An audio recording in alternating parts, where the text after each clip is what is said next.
নমস্কার, Rishibani institute of Vedic অ্যাস্ট্রোলজির পক্ষ থেকে স্বাগত জানাই আজকের জ্যোতিষ আলোচনায়। আমি শান্তনু আপনাদের সঙ্গে।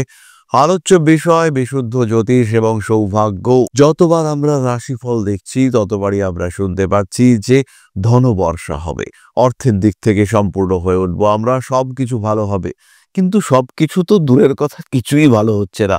সবকিছুর ক্ষেত্রেই কিছু না কিছু গন্ডগোল, কোথাও না কোথাও কিছু না কিছু সমস্যা আসছে এবং বেশিরভাগ মানুষ তারা কিন্তু ডিস্টার্বড হচ্ছেন। কেন এই সমস্যা বারবার, কেন আমরা বাধাপ্রাপ্ত হচ্ছি? এত যে রাশিচক্রের শুভত্ব সৃষ্টি হচ্ছে তার ফলে কেন আমাদের জীবনে শুভত্ব আসছে না? তার কারণ আমাদের জীবনে সেই শুভত্ব গ্রহণ করার আধারের অভাব রয়েছে।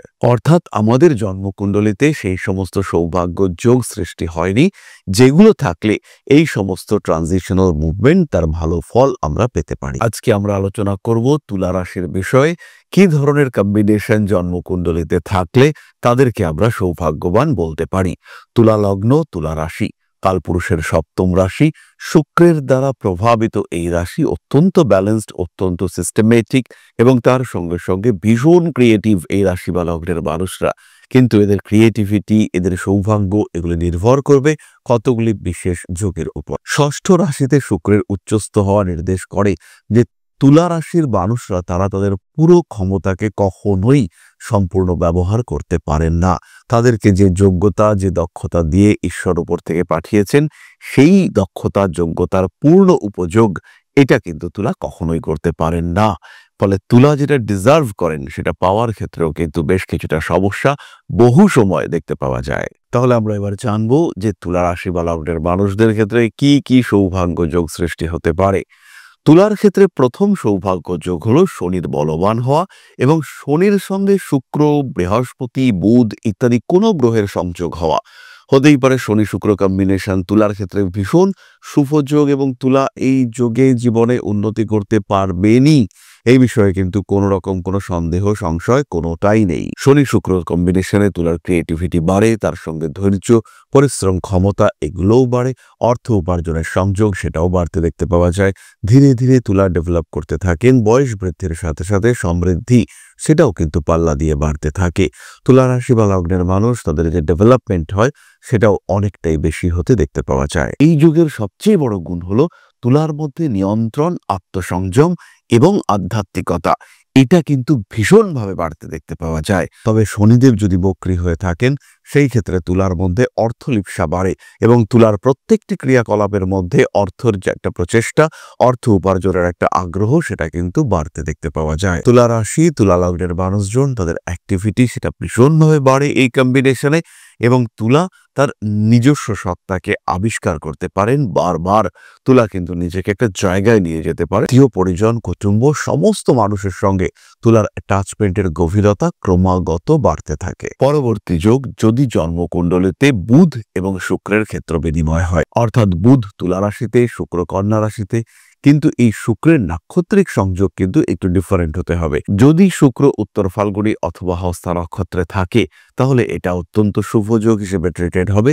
কিন্তু যদি শুক্র চিত্রা নক্ষত্রে চলে আসে তাহলে কিন্তু সেটাকে এই লেভেলের শুভ যোগ হিসেবে ট্রিট করা যাবে না। তার সঙ্গে সঙ্গে খেয়াল রাখতে হবে ষষ্ঠপতি বৃহস্পতি, তাকেও শুভ ক্ষেত্রগত হতে হবে, অন্যথায় এই কম্বিনেশনে কিন্তু রেগুলার রোগ ভোগের প্রবণতা দেখতে পাওয়া যাবে। তুলা রাশি বা লগ্নের মানুষদের কুণ্ডলিতে যদি এরকম যোগ থাকে তাহলে তুলা ইনভেস্টমেন্টের মাধ্যমে বড়লোক হয়ে থাকেন। প্রচুর অর্থ উপার্জনের সম্ভাবনা দেখতে পাওয়া যায়। শরীরটা একটু ডিস্টার্ব করে, সত্যি সত্যি শরীরটা নিয়ে তুলাকে ভুগতে হয় এই কম্বিনেশনে।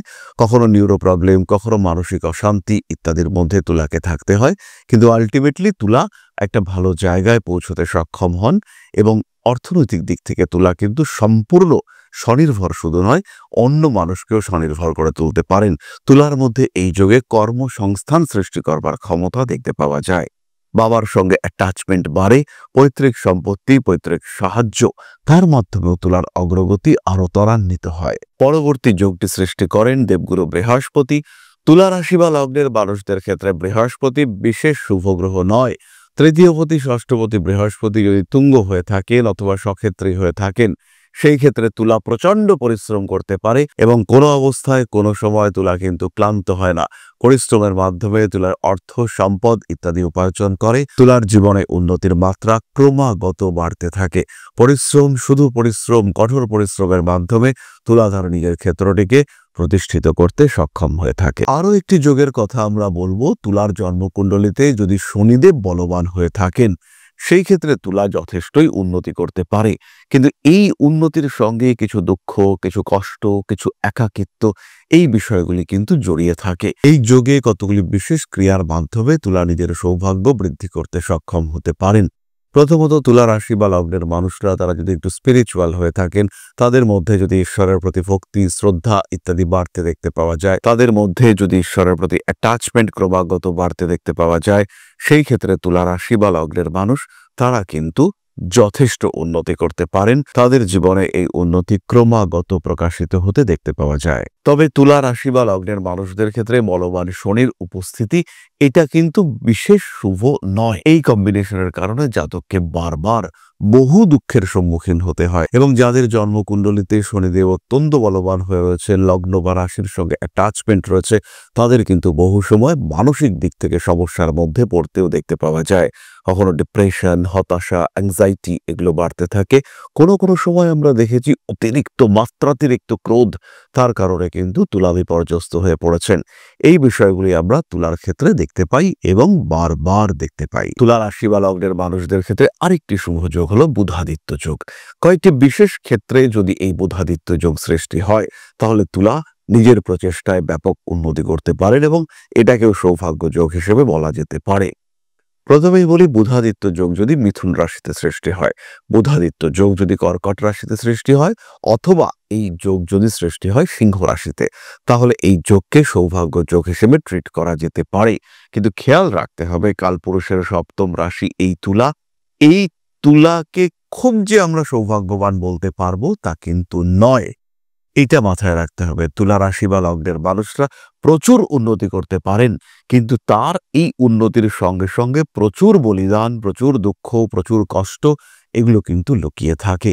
তুলা রাশি বা লগ্নের মানুষদের জীবনে অগ্রগতি সেটা যতই হোক না কেন, তার সঙ্গে সঙ্গে কিছু দুঃখ, কিছু চাপা যন্ত্রণা সেটাও কিন্তু লুকিয়ে থাকে। কারণ তাদের জন্মকুণ্ডলিতে সবচেয়ে শুভ ফলদায়ক গ্রহ তিনি হলেন শনিদেব, এবং শনিদেব যখনই আমাদের কিছু দিয়ে থাকেন সেই বিষয়টির সঙ্গে কানেক্টেড থাকে কিছু দুঃখ, কিছু কষ্ট এবং কিছু ত্যাগের মানসিকতা। কারণ শনিদেব হলেন পূর্ণ আধ্যাত্মিকতার গ্রহ।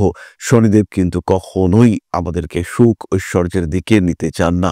শনিদেব আমাদের সন্ন্যাস প্রদান করে থাকেন, শনিদেব আমাদের একাকিত্ব প্রদান করে থাকেন, শনিদেব আমাদের আধ্যাত্মিকতা প্রদান করে থাকেন। তাই শনিদেব যে রাশির চতুর্থ এবং পঞ্চমপতি, তাকে অবশ্যই খেয়াল রাখতে হবে আধ্যাত্মিকতাই তার পথ, এবং আধ্যাত্মিকতাকে যদি সে অগ্রাহ্য করে তাহলে কিন্তু অন্যান্য দিকে পরবর্তী জীবনে প্রচুর সমস্যা আসবে।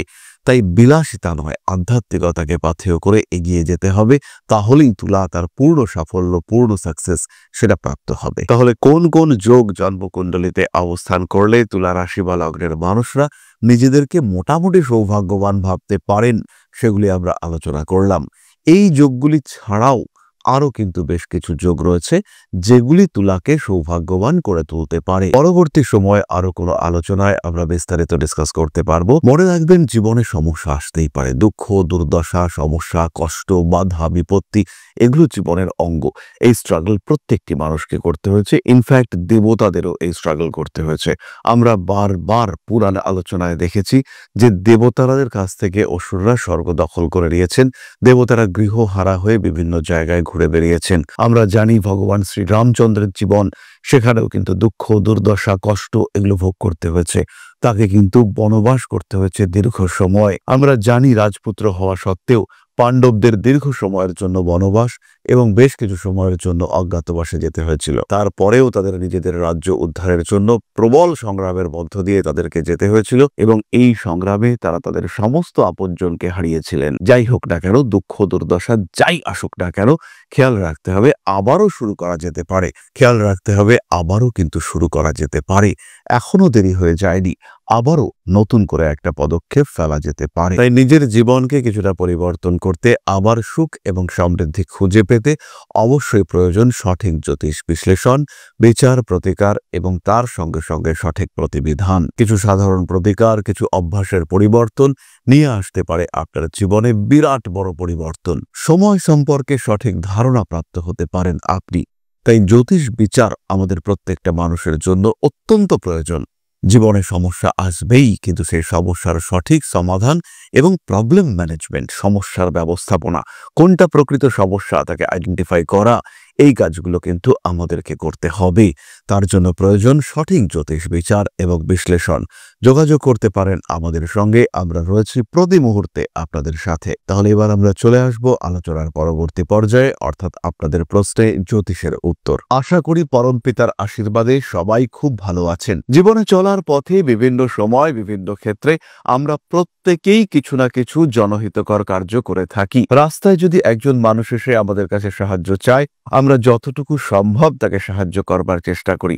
কখনো কিছু অর্থের বিনিময়ে, কখনো তাকে কিছু খাদ্য সামগ্রী কিনে দিয়ে, কখনো গাছের জল দিয়ে, কখনো পাড়ার রাস্তার কুকুরটিকে খেতে দিয়ে আমরা সমাজের উন্নতি করবার চেষ্টা করি। আমরা সমাজের প্রতি আমাদের সামাজিক দায়বদ্ধতা পালন করবার চেষ্টা করি। কারণ প্রত্যেকেই আমরা মানুষ, প্রত্যেকের মধ্যেই রয়েছে মনুষ্যত্ব, প্রত্যেকেই আমরা অপরকে সাহায্য করবার জন্য অল্প বিস্তর দায়বদ্ধ। এই ভাবনা নিয়েই অধ্যাত্ম, সেবা এবং প্রকৃতি পূজনের ব্রতী হয়েছে আমরা। আপনাদের সহযোগিতায় গঠন হয়েছে পরম ব্রহ্ম মিলন মঠ ও সেবাশ্রম। দীর্ঘদিন ধরেই, প্রায় বিগত 3 বছর ধরে বিভিন্ন সময়ে, বিভিন্ন অবস্থায়, বিভিন্ন পরিস্থিতিতে মানুষের পাশে গিয়ে আমরা দাঁড়িয়েছি। মানুষের পাশে যতটা সম্ভব সাহায্য করবার চেষ্টা আমরা করেছি আমাদের ক্ষুদ্র সামর্থ্যে। বারংবার আমরা পেয়েছি আপনাদের সাহচর্য, বারংবার আপনারা বাড়িয়ে দিয়েছেন আপনাদের সহযোগিতার হাত। তাই আরও একবার আপনাদের সামনে আজ আমি আবার এসেছি পরবর্তী কর্মসূচিকে বাস্তবায়িত করবার জন্য। বিগত দিনগুলিতে বিভিন্ন সময়ে আমরা বিভিন্ন ক্ষেত্রে ডোনেশন কর্মসূচি করেছি। আমরা শীতকালে কম্বল বিতরণ করেছি, মোজা চটি বিতরণ করেছি, মশারি বিতরণ করেছি ডেঙ্গুর সময়, করোনার সময় খাদ্য সামগ্রী বিতরণ করেছি আমরা। তার সঙ্গে সঙ্গে ছোট ছোট শিশুদের পড়াশুনো এগিয়ে যাওয়ার জন্য সারা বছরের সমস্ত শিক্ষা উপকরণ আমরা বিতরণ করেছি। তাদের সঙ্গে আমরা সময় কাটিয়েছি। এদের শিক্ষার ক্ষেত্রে যাতে ডেভেলপমেন্ট হয়, তাই বেশ কিছু এলাকায় আমরা সম্পূর্ণ বিনামূল্য কোচিং সেন্টার পরিচালনা করছি। এবং বিশেষ বিষয়টি হলো যে প্রত্যেকটি ক্ষেত্রেই আপনারা কিন্তু প্রত্যক্ষ বা পরোক্ষভাবে আমাদের সঙ্গে আছেন। এই কর্মসূচিগুলিকে সঠিকভাবে এগিয়ে নিয়ে যাওয়ার জন্য এবার প্রয়োজন হয়ে পড়েছে একটি পরিকাঠামো, একটি সুগঠিত আশ্রমের, যেখানে বেশ কিছু মানুষ আশ্রয় পাবে, যেখানে বেশ কিছু বৃদ্ধ বৃদ্ধা তাদের দিনগুলিকে আরেকটু খুশির মধ্যে নিয়ে আসতে পারবেন, যেখানে বেশ কিছু অসহায় শিশু তাদের অভিভাবক খুঁজে পাবে, যেখানে বেশ কিছু নিষ্পাপ প্রাণ বিকশিত হওয়ার সুযোগ পাবে, যেখানে বেশ কিছু নিষ্পাপ প্রাণী তারা তাদের আশ্রয় খুঁজে পাবে। এই আশ্রম পরিকল্পনার জন্য, তার পরিকাঠামো নির্মাণের জন্য আমরা একটি জায়গা সিলেক্ট করেছি। সেই জায়গাটি ক্রয় করবার জন্য প্রয়োজন বিপুল অর্থের, যেটি কেবলমাত্র আমাদের প্রচেষ্টায় সংগ্রহ করা অসম্ভব। তাই আপনাদের প্রত্যেকের কাছে ছোট্ট অনুরোধ, প্রত্যেকেই অল্প অল্প করে এগিয়ে আসুন। প্রত্যেকের বিন্দু বিন্দু অনুদানে একদিন সিন্ধু স্বরূপ গড়ে উঠবে পরম ব্রহ্ম মিলন মঠ ও সেবাশ্রম। আমাদের প্রত্যেকের স্বপ্ন সমাজের জন্য কিছু করে যাওয়ার, সমাজকে উন্নততর পর্যায়ে নিয়ে যাওয়ার। এই যে প্রচেষ্টা, এই যে ইচ্ছে, এই যে উদ্যম, এই উৎসাহ বাস্তবায়িত হবে আপনাদের সহযোগিতার মাধ্যমে। তাই আপনাদের প্রত্যেকের কাছে স্বনির্বন্ধ অনুরোধ, যতটুকু সম্ভব, যতটুকু সামর্থ্য, হতেই পারে অতি ক্ষুদ্র সেই সামর্থ্য, কিন্তু এসে পাশে দাঁড়ান। ইতিমধ্যেই বহু মানুষ তাদের যথাসম্ভব সাহায্যের হাত আমাদের দিকে বাড়িয়েছেন। আমরা তাদের প্রতি কৃতজ্ঞ, আমাদের আন্তরিক ধন্যবাদ আমরা জানাই তাদের প্রতি। এবং আপনাদের কাছেও আমাদের অনুরোধ, আপনারাও একটু একটু করে এগিয়ে আসুন।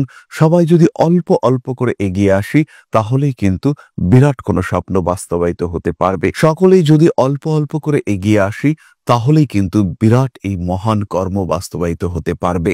একদিন আমার আপনার প্রত্যেকের স্বপ্ন পরম ব্রহ্ম মিলন মঠ ও সেবাশ্রম আধ্যাত্ম, সেবা এবং প্রকৃতি পূজনের এই মহান দায়িত্ব নিয়ে এগিয়ে আসতে পারবে, একটি জায়গা তৈরি করতে সক্ষম হবে। সবাইকে জানাই অগ্রিম ধন্যবাদ এবং শুভেচ্ছা। সবাই খুব ভালো থাকবেন। নমস্কার। তাহলে এবার আমরা চলে আসি আপনাদের প্রশ্ন পর্যায়ে। প্রশ্ন করেছেন চয়ন দাস, মীন রাশি, জন্ম 21-1-2002, জন্ম সময় 8টা রাত্রি, জন্মস্থান দক্ষিণ দিনাজপুর। আবার প্রেম জীবন মোটেই ভালো যাচ্ছে না, দয়া করে বলবেন প্লিজ। অনেকবার কমেন্ট করেছি কিন্তু উত্তর পাইনি, আশা করি এইবার পাবো। চয়ন প্রথমেই বলি, এই প্রেমের ক্ষেত্রে কিন্তু একটা বাধা রয়েছে এবং দুজনের মধ্যে অ্যাডজাস্টমেন্টের অভাব, দুজনের মধ্যে স্বীকৃতির অভাব এটা কাজ করবে। ক্রমাগত মতের পার্থক্য, মনোমালিন্য এটা তোমাদের ক্ষেত্রে বাড়তে দেখতে পাওয়া যাবে। দ্বিতীয় বিষয়টি হলো কর্মক্ষেত্র, পেশার ক্ষেত্রটি যথেষ্টই শুভ, তাই পেশার দিকে এই মুহূর্তে নজর দিতে হবে। জন্মকুণ্ডলী অনুসারে 29 বছরের পর তোমার বিবাহ যোগ রয়েছে। প্রেমের সাফল্য, বর্তমানে যে প্রেম রয়েছে সেই প্রেমের সাফল্য এটা কিন্তু কিছুটা কঠিন। তাহলে আজকের আলোচনা আমরা আর দীর্ঘায়িত করব না। সবাই সুস্থ থাকুন, ভালো থাকুন। মা শ্রী শ্রী আদিশক্তির আশীর্বাদে আপনাদের জীবন আরো আরো আরো সমৃদ্ধ হয়ে উঠুক। জয় মা আদিশক্তি। নমস্কার।